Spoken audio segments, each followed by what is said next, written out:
Welcome to Electronic Measurement and Instrumentation lecture. Today we'll be studying about Quality Management Standards, abbreviated as QMS. This QMS is created by the International Organization of Standardization, that is ISO, in the series 9000, which is the federation of 32 national standard bodies. Now, these standards are not specific to products or services, but these apply to the processes that create them, and these standards are generic in nature, so that they can be used while manufacturing and also by service industries anywhere in the world. So any organization that would like to have ISO certifications need to meet their criteria. Nowadays you see ISO 9001 2008 certified. So this is the QMS certification given by ISO, and it has to qualify their criteria and also has to pass a detailed audit which is been performed by the ISO auditor. And in some industries this certification, that is the ISO certification, is mandatory also. For example, some large manufacturers require all the suppliers to be ISO certified so that they can have their relationship, that is business relationship. So what are the main things that the quality management system focuses is? The first one is customer focus, leadership, involvement of people, process approach, system approach to management, continual improvement, factual approach to decision making, mutually beneficial supplier relationship. Now this certification, that is the ISO certification, is highly respected. It is very possible to reach the desired quality within an organization with a well-planned quality system and without going through all the additional steps for ISO certification. Now the various ISO standards that are available are ISO 9001 2008, and this one sets out the requirement of a quality management system.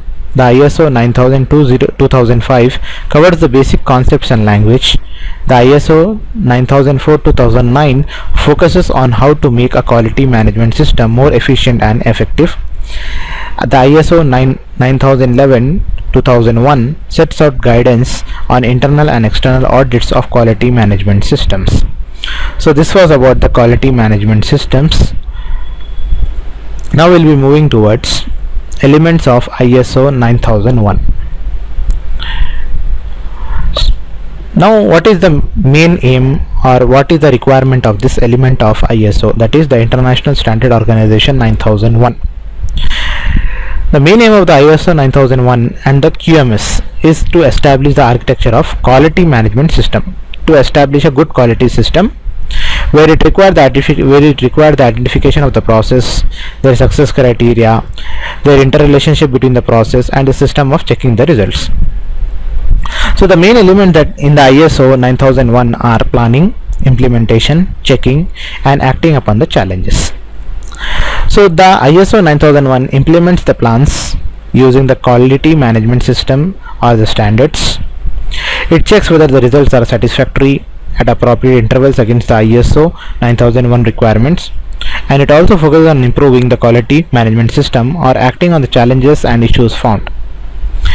It also provides more systematic approach towards achieving the organization objectives. It should not result in excessive bureaucracy or paperwork and lack of flexibility, nor should be a financial burden. Interpretation of quality requirements of documents and data control in an electronic environment is given below. So the various quality requirements are, first one is the management responsibility, in which you have the resource requirement which should be identified and assigned to a trained personnel. The policy should be clear and well defined. Some should be formally appointed. Some people or someone should be appointed to maintain and report on the quality system. The second one is the quality system, where the process should be documented by means of procedure, work, instruction as deemed necessary. The process should be integrated into company's hierarchy of quality documentation. The quality plan should be available describing how quality will be assured, which include planning, verification stages, defining acceptability criteria and identification of quality records. Next you have design control, where the organization and technical interfaces for designing input groups should be designed. Design input should include statutory, regulatory requirements and any contract review activities. And now is the documentation and data control. So here the documentation should be reviewed for adequacy and by the authorized personnel prior to issue, where practicable changes to the documentation should be identified. And for the purchasing also you have some governing rules, that is the subcontractor should be evaluated to ensure that they have the ability to meet subcontract requirements. Secondary subcontracting is managed that are controlled. Standard of product is acceptable. Then you have production identification. A method should be documented for identifying a product by suitable means from receipt to installation delivery. The extent of traceability should be defined, should be a unique product or batch. Process control. Use of suitable equipment and working environment, approval of processes, maintenance of equipment to ensure continued process capability. Now handling, storage, packaging, preservation and delivery. So here also in handling you should have a method of handling to prevent damage, deterioration, and for storage, designated storage area should be identified, methods to prevent damage, appropriate methods of authorization, receipt, stock checks, and in packaging, control of packing, packaging and identification process should be defined. Preservation. Appropriate method for preservation, segregation of product should be defined, and in delivery, appropriate methods for the production of the product after final inspection and test should be defined, where contractual delivery to destination method should be documented. Now you have the control of quality records. Identification, collection, indexing, access, filing, storage, maintenance and disposition of records should be defined. All quality records should be legible and stored in such a manner to prevent deterioration. And training needs to be identified and training plans should be defined. Specific tasks should be assigned only to appropriate qualified person on the basis of education, training and experience. Records should be maintained. And the last two, that is servicing and statistical techniques. In servicing, contractual performing, verifying and reporting services requirements should be defined.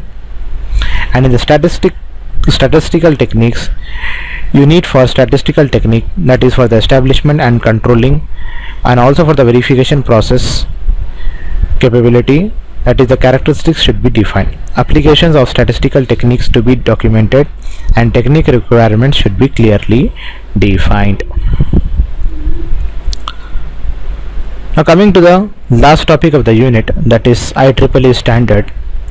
Now the IEEE standard, whose full form is Institute of Electrical and Electronics Engineers, which is headquartered in New York. Now these IEEE standards are the standard procedures, nomenclatures, definitions, etc. These are not any physical items which are available for comparison or for checking of secondary standards. These were also used before the World War II and are always updated. A large group of IEEE standards in the standard test methods for testing and evaluating various electronic systems and components. So this example is a very good example so that you can understand this, how the standards are being implemented. So there are standard methods for testing and evaluating attenuators. Measuring errors are possible even though any test method should result in the same value for the attenuation whose certain factors are introduced, such as high frequency or high attenuation. The probability of disparity between the measurements are decreased by specifying a methodology for the measurement. Now coming to the second example, this is the example of an laboratory oscilloscope. Specifying a test equipment is another useful standard.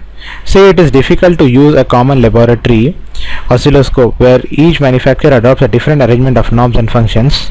that in the situation becomes worse when different names are specified for the same functions. Therefore, an IEEE standard addresses the laboratory oscilloscope and specifies the control function, etc., so that the oscilloscope operator does not have to re-educate himself for each oscilloscope he uses.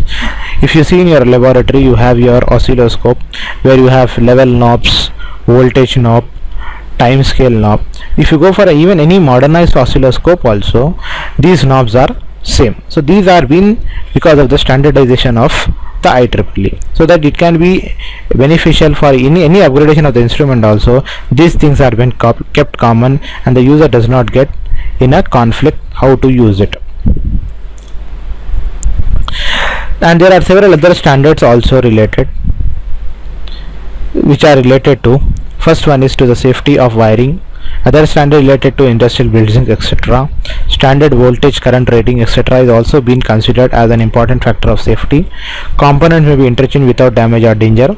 Standard schematic and logic symbols are defined so that engineering drawings can be understood by all the designers, that is engineering designers. Reputed agencies and societies such as American National Standard Institutes adopt most of the IEEE standards as the standards for their organization. One of the most important standards is the IEEE 488 digital interface for programmable instrumentation. So this IEEE 488 digital interface is the most commonly known and most important programmable interface with respect to the instrumentation purpose for test and other equipments. Standardizing the interface between the test equipment makes it possible to interface various pieces of laboratory test equipments regardless of manufacturer to create sophisticated automatic test equipments. So this was the last topic in your unit.